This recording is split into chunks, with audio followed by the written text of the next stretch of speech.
नमस्कार, मी मयुरी आत्मजा कार्यकर्णी. आत्मजा महिला संघटनेतर्फे आपल्या सर्वांना महिला दिनाच्या हार्दिक शुभेच्छा. तूच जननी तूच माता आमची सर्वांची माऊली. किती सुंदर आहे ना ही निसर्गाची देणगी म्हणजेच मातृत्व. आणि हीच आहे आमची पुढील दुर्गा, आमची पुढील स्त्री शक्ती म्हणजेच गीता साळस्कर. स्वतःच्या मुलावर चांगले संस्कार करणे हा मातृत्वाचा गाभा आहे. पण तिचे कार्य, तिचे मातृत्व स्वतःपुरते मर्यादित नाही. ती संस्कार वर्ग घेते. दर रविवारी सकाळी न चुकता उठून कलावती आईंच्या आशीर्वादाने सुरू झालेल्या बालोपासनाचे वर्ग ती घेते. इथे मुलांना प्रार्थना, श्लोक, प्रेरणादायी कथा सांगणे इथपासून ते प्रसादाचे खाऊ बनवण्यापर्यंत ती साऱ्या मोठ्या आनंदाने करते. आणि हे कार्य ती निरपेक्षपणे गेली 15 वर्ष अखंडितपणे निष्ठेने करत आहे. स्वतःच्या 2 मुलांना घडवण्यासोबतच ती इतर मुलांना देखील घडवत आहे. आणि घडवण्याचं कार्य, संस्काराचं कार्य ती करत आहे. संस्काराचा गाळा ती ओढत आहे. अशी ही गीता साळस्कर यांचं कार्य खरंच प्रेरणादायी आहे. अशा मातृशक्तीला आत्मजाचा मानाचा मुजरा. म्हणजे नेमकं काय थोडक्यात सांगा मला. नमस्कार, आत्मजा मेंबर. माझे नाव गीता शैलेश साळस्कर.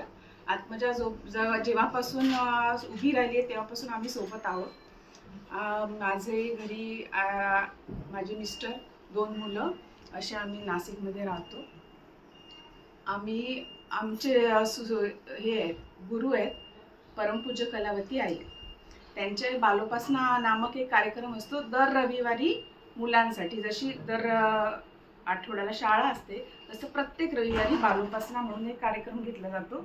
त्याच्यात आम्ही सेवा धर्म म्हणून कित्येक वर्षापासून, जवळजवळ 15 वर्ष झालेत तेव्हापासून सेवा सुरू आहे. प्रत्येक रविवारी 8 ते 10 आम्ही बालोपासना शाखेतच सापडणार. तिथे घरी आम्ही नसणार. म्हणजे रविवारी कसं असतं, दर रविवारी प्रत्येकाचं की उशिरा उठायचं रविवार. तर आमचं नाही, आमचं रविवारी म्हणजे अर्धा तास लवकर उठायचं. का तर मुलांसाठी ते कार्य करतोय.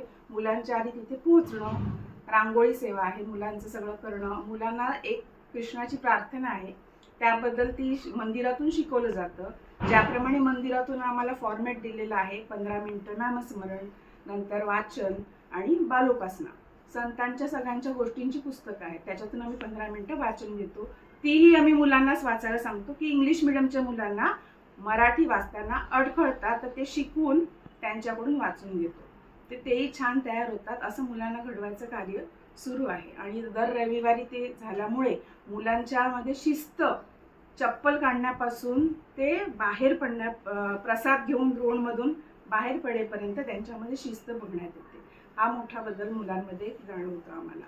मुलांना वाचन शिकवतो. फ्रीमध्ये पेटी, तबला हे शिकवलं जातं आपण मुलांना. आणि आपल्या गोविंदनगरमधली बरीच मुलं इथे गणपती मंदिर आहे तिथे येतात आणि दर रविवारी आम्ही बालोपासना कार्यक्रम घेतो. त्याचं कार्य असंच पुढे चालवत राहू तुम्ही, यासाठी आत्मजाच्या वतीनं तुम्हाला खूप खूप शुभेच्छा. थँक्यू. 15 वर्ष म्हणजे